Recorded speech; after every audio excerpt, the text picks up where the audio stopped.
Okay, so today we're talking about the dramatic emotional cluster of personality disorder. So our first personality disorder in this cluster is antisocial PD. And people with antisocial PD show a pervasive pattern of disregard for and violation of the rights of others, including failure to conform to social norms with respect to lawful behaviors. So they repeatedly violate laws. They show deceitfulness, such as repeated lying, use of aliases, or conning other people for profit or pleasure. They show impulsivity or failure to plan ahead, irritability and aggressiveness indicated by repeated physical fights or assault, reckless disregard for safety of themselves or of other individuals, frequent use of alcohol or other drugs, consistent irresponsibility. So they have repeated failure to sustain consistent work behavior or to honor financial obligations.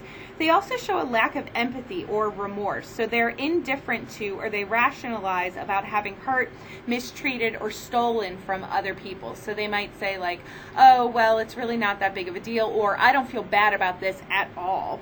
And they often have poor relationships with authority figures. So we see this far more often in men than we do with women. And some serial killers have been diagnosed with antisocial PD. So you can probably see how this pattern of behavior would certainly correlate well with people who are habitual criminals, people who repeat criminal acts repeatedly. So with antisocial personality disorder, it requires that there is conduct disorder present during childhood, okay? So you have to show conduct disorder, and the symptoms of conduct disorder are shown here by the age of 15. However, it's important to note that not all individuals who have conduct disorder will go on to develop antisocial personality disorder as adults. So remember, conduct disorder is behavioral problems in childhood, severe behavior problems, and sometimes conduct disorder can develop into antisocial PD in adulthood.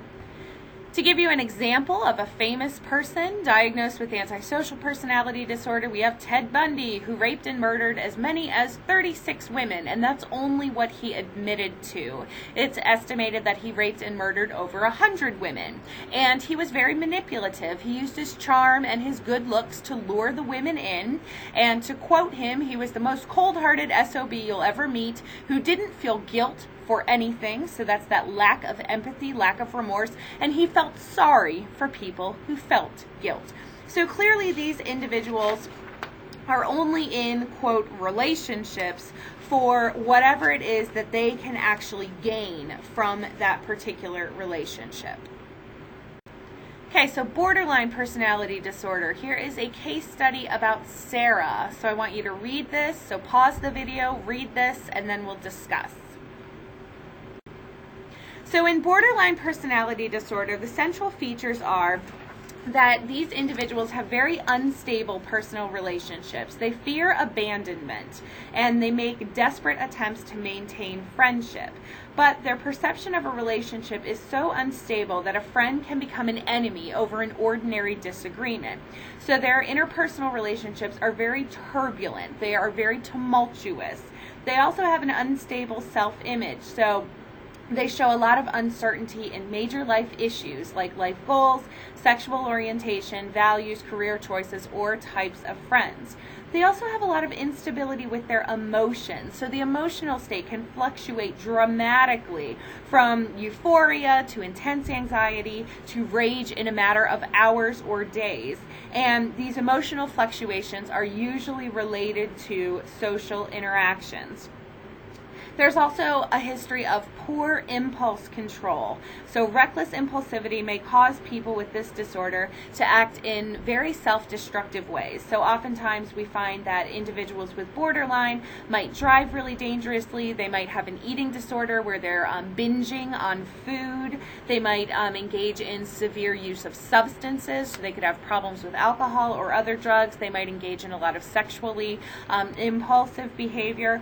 Or, nearly 3/4, so about 75% of people with borderline have attempted suicide, or they display self-mutilating behaviors. So these are things like cutting yourself or burning yourself.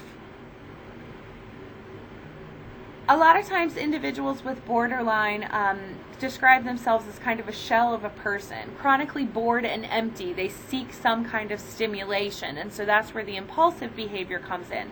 Things like gambling, sex, drugs, eating, self-mutilation, suicide attempts. So chronic instability with borderline.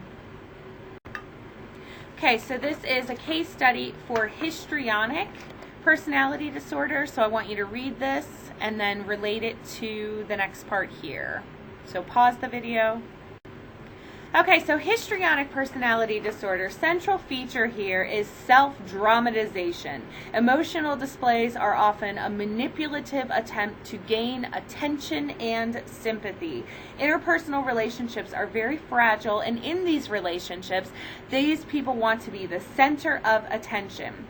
They are typically very flirtatious, sexually provocative. They use their personal appearance to control the opposite sex. So histrionic and borderline also are much more often seen in women than they are in men. So their clever and often artful social behavior give the appearance of an inner self-confidence and independent self-assurance. But beneath this disguise lies a fear of genuine autonomy and a need for repeated signs of acceptance and approval by outsiders. Again, these individuals are also easily bored, and they're very susceptible to group pressures and to joining in with fads. Okay, so this is a case study for a narcissist. So again, pause the video, read this, and then we'll relate it to the narcissistic PD criteria. So the essential feature of narcissistic personality disorder is that this person has a grandiose sense of self-importance, sometimes accompanied by feelings of inferiority.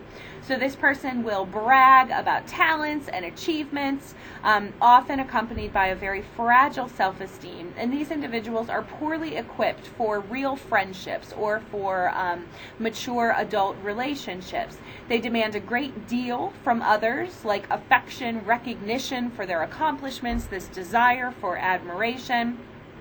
They want admiration. They want individuals to basically see them as the greatest human being who has ever lived. Oftentimes, too, we see that there is an overestimation of the person's abilities. So they overestimate, how competent they are, or how wonderful they are in these different areas. And they believe that other people should be bowing to them. Other people should be trying to make things as easy as possible for them.